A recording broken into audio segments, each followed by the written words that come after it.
Welcome to Nerd Heaven. I'm Adam David Collings, the author of Jewel of the Stars, and I am a nerd. This is episode 47 of the podcast. Today we're talking about the Star Trek Discovery episode, Terra Firma, Part 2. And big news, it's just been announced that Star Trek Lower Decks has an international distribution deal. It'll be arriving on Amazon Prime in the UK, Europe, Australia, New Zealand, Japan, India, and more on the 22nd of January. This has been a long time coming, but we're finally going to be able to see it. Of course, at this point, I've had pretty much the entire first season spoiled for me because, I have access to the internet. Still, it's good news. So, let's talk about Terra Firma Part 2. The description on Memory Alpha reads, Georgiou uncovers the true depths of the plot against her, leading her to a revelation about how deeply her time on the USS Discovery has truly changed her. The teleplay for this episode was written by Kalinda Vasquez, based on a story by Boyon Kim and Erica Leopold and Alan McElroy, and it was directed by Chloe Domont. And the first aired on the 17th of December 2020. Make it so. We pick up where we left off, in the Mirror Universe on board the ISS Discovery. We won't see our Prime characters again until this whole thing with Georgiou is over. Michael is dragged, kicking and screaming, into the brig, begging to be killed. That's the honourable way out for a failed traitor. The Terran Empire has a lot in common with the Klingons when you think about it, and that's nothing new. Michael says every minute you keep me alive further proves just how weak you've become. We learn the real reason that Lorca moved against her, the reason that he got to Michael, because Mirror Georgiou was already considered weak. She was losing her harsh edge even before she met Prime Michael. It turns out that half of the biography opera was a lie. One thing I forgot to mention last week was how the story portrayed Georgiou as a peasant who rose up the ranks to become emperor. Interesting.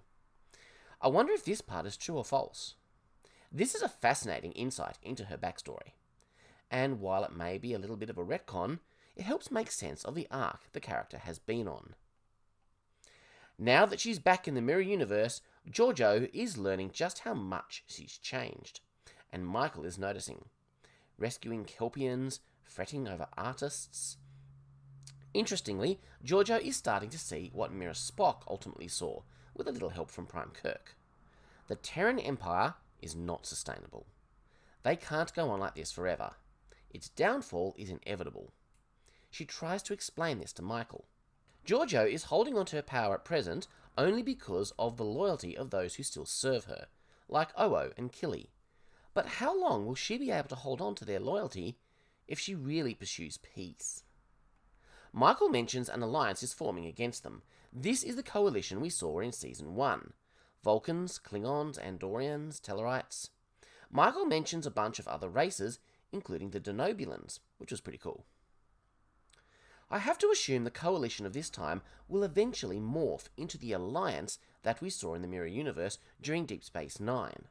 At that time, the Empire had fallen, and the alliance ruled the galaxy, with almost as strong a fist as its predecessors. The main powers behind the alliance then were the Klingons and the Cardassians. The first thing that Killy asks when she has a moment alone with Georgiou is, why is Michael Burnham still taking up oxygen on my ship? Killy already has her doubts about the Emperor. Could Michael be right? Is Georgiou weak? I'm sure Killy has seen it. She knows Georgiou has changed.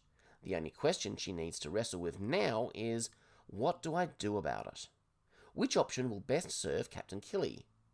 She remains loyal, but I don't think it's because of anything Georgiou says here about trying to reforge a broken Michael into a loyal subject. It's because Killy doesn't currently have the resources that she needs to lead a revolution of her own. Terrans don't really care about loyalty. They look out for number one. And she still thinks it's in her best interest to support Georgiou.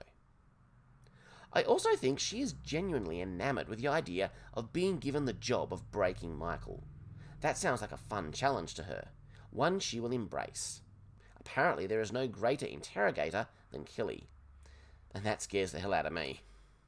And then we get to see Mirror Universe opening credits, just like Enterprise did with In a Mirror Darkly, although they're not as changed as what Enterprise did. The inverted colours work for me. The upside down imagery, not so much. I don't really get that. Had it been me, I'd have changed the Starfleet logos to Terran Empire logos, that kind of thing. But that would have taken a lot more work than just turning everything upside down. Michael is pretty confident they won't break her. At least that's what she says. I imagine that Terrans have a higher tolerance for pain than we do. I understand it was a little bit like that in the Middle Ages.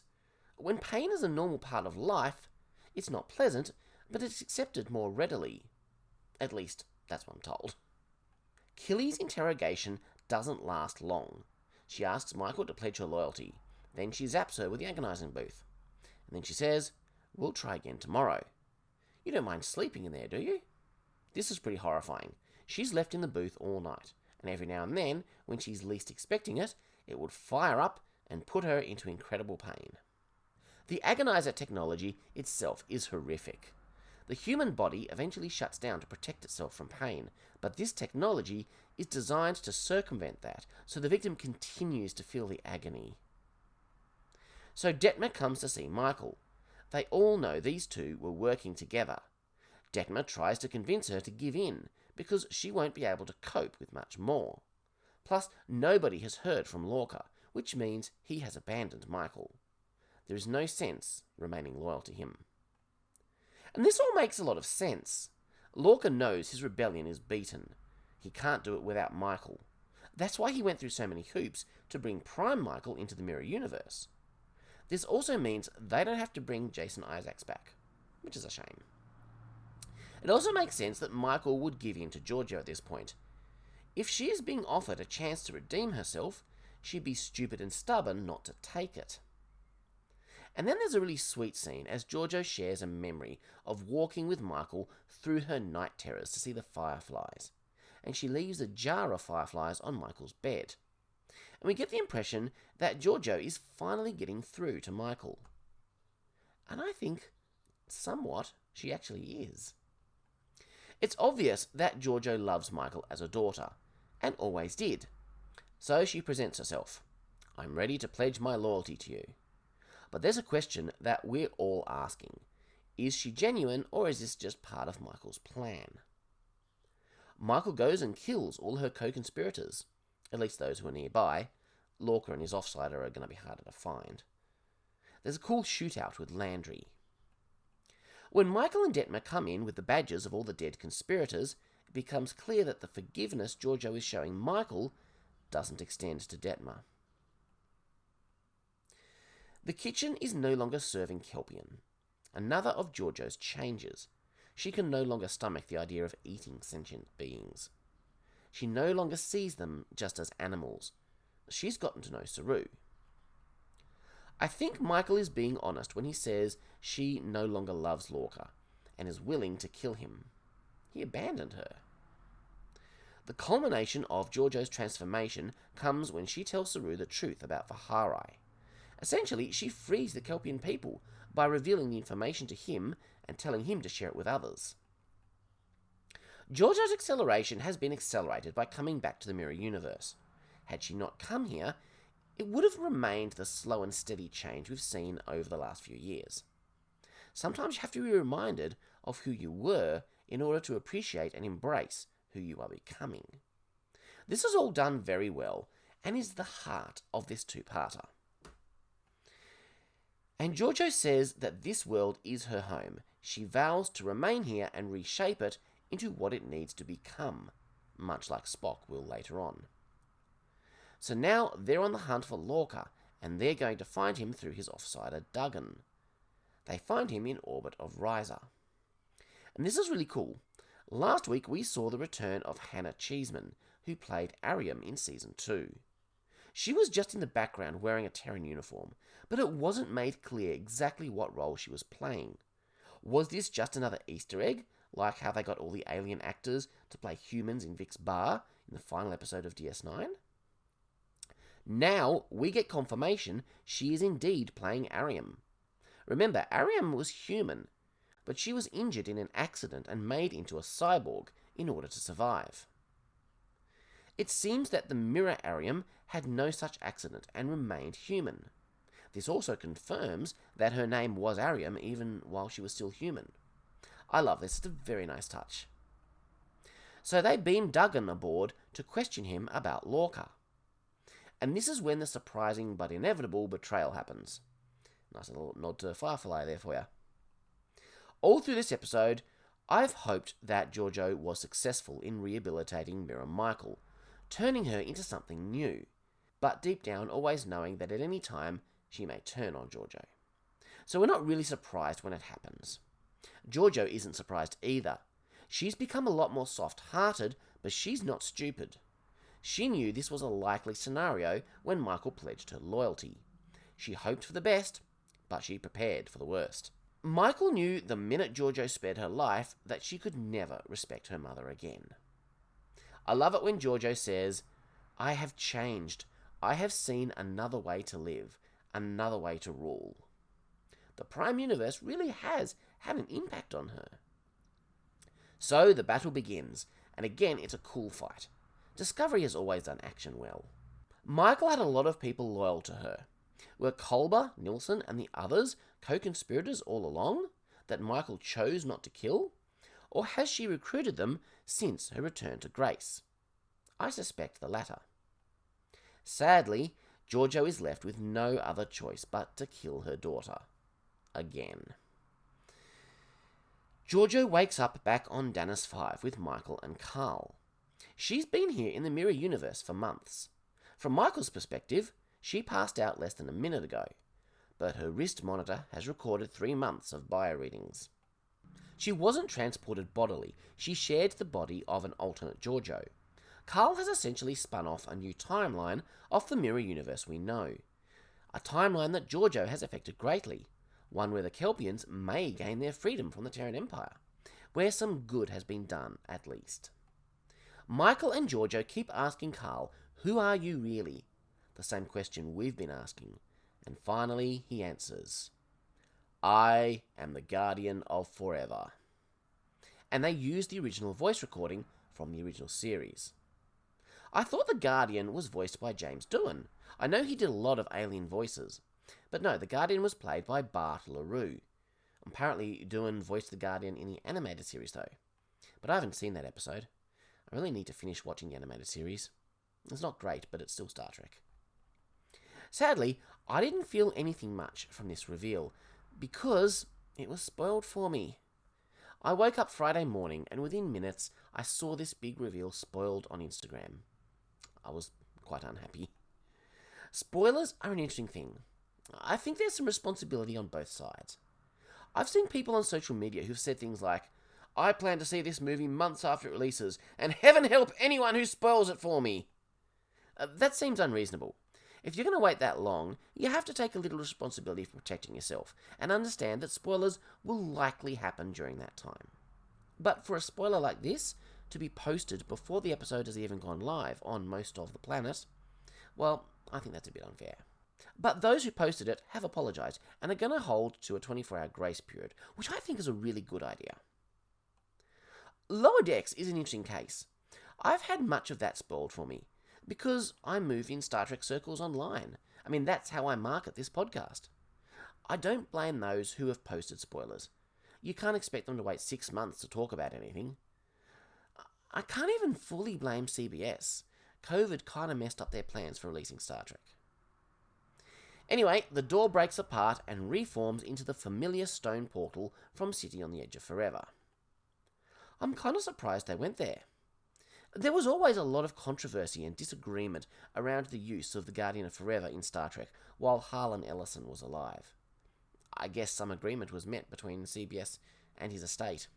But this reveal is kind of like the reveal of Khan in Star Trek Into Darkness. It's played as this big dramatic reveal, but it means nothing to Michael and Georgiou. It's all just for the audience. Personally, I would have dispensed with the artificial suspense and just revealed the Guardian properly in Part 1. There's no real reason to disguise it as a door. A slight reason perhaps because it's gone into hiding, But then why reveal itself now? So we get some backstory about what's been happening with the Guardian since TOS. When the Temporal Wars began, everyone kept trying to use the Guardian as a weapon to kill each other. It wasn't pretty. I can well understand the Guardian not wanting to be used like that. So it hid.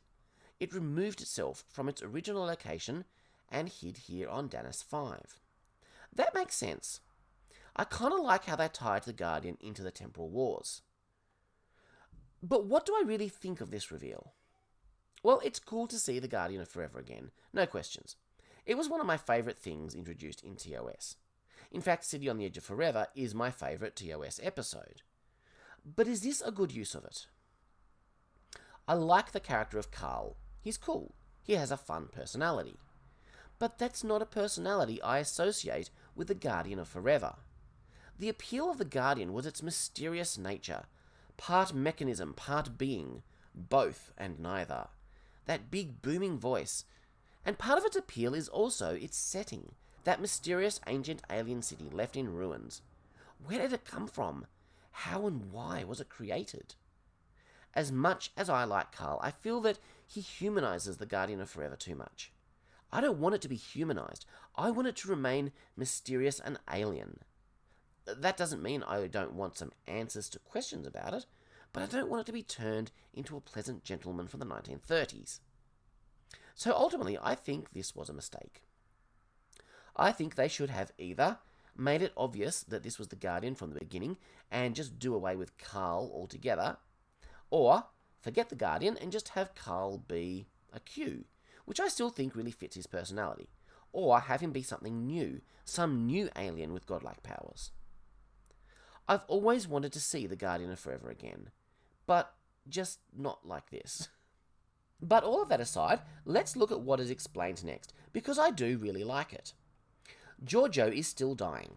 She wasn't sent back to be cured, she was sent back to be weighed, to be tested, to see if she was worthy of the Guardian's help. Would she make different choices? Has her time in the Prime Universe changed her? She doesn't belong here, but sending her someplace else could cause a lot of problems. The Guardian doesn't want to inflict another time or place with the dangerous Emperor Georgiou. But is she still dangerous? What's interesting is that Georgiou assumes that she's failed the test. She killed her daughter again. Carl is more interested in her heart than the outcome. And I like that. Georgiou doesn't want to go back to the Mirror Universe. Why would she? But that's not Carl's plan. He's going to send her to a time when the Prime and Mirror Universes were still aligned, where her cells won't fall apart. He doesn't say exactly where or when, and we'll talk about that shortly because I have some thoughts. Carl believes Michael is just where she needs to be, so she can't go with Georgiou. It's nice that Georgiou wants her to, though. So we have a touching farewell between these two characters. It was wonderful. And we get a brief mention of Husan, the name mentioned in Georgiou's episodes.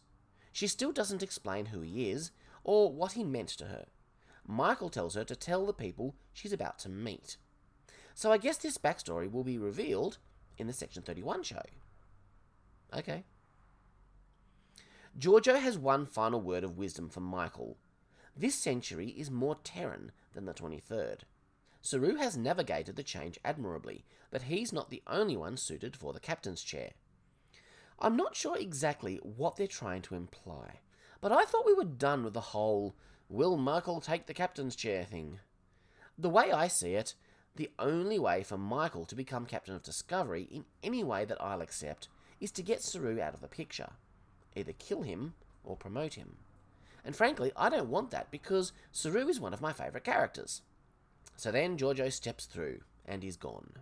It's funny, I really liked the Prime Georgiou character, but never really quite warmed to Mirror Georgiou in the same way. But now, well, I'm really going to miss her. So, where has she ended up? For a long time, fans have been saying that Georgiou has to return to the 23rd century so that she can star in the Section 31 show. Now, while I've never dismissed that possibility, my response has always been, why are you assuming the Section 31 show will be set in the 23rd century? Well, we've never been told anything that would suggest that. but people have treated this as gospel. I always thought that there was at least an equal chance that the Section 31 show would be set here in the 32nd century. Georgiou would leave Discovery to work with Section 31, as she had in the past. Well, we know that that's not the case anymore. The most obvious answer to the question is that she's returned to the 23rd century, as so many of the fans always assumed, and that's a very likely scenario. But is it the only possibility? Carl said that he was sending her to a time when the Prime and Mirror universes were aligned.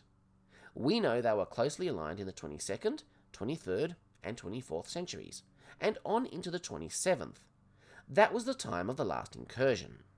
So Georgiou could be going anywhere within that window. So here's a wild theory for you.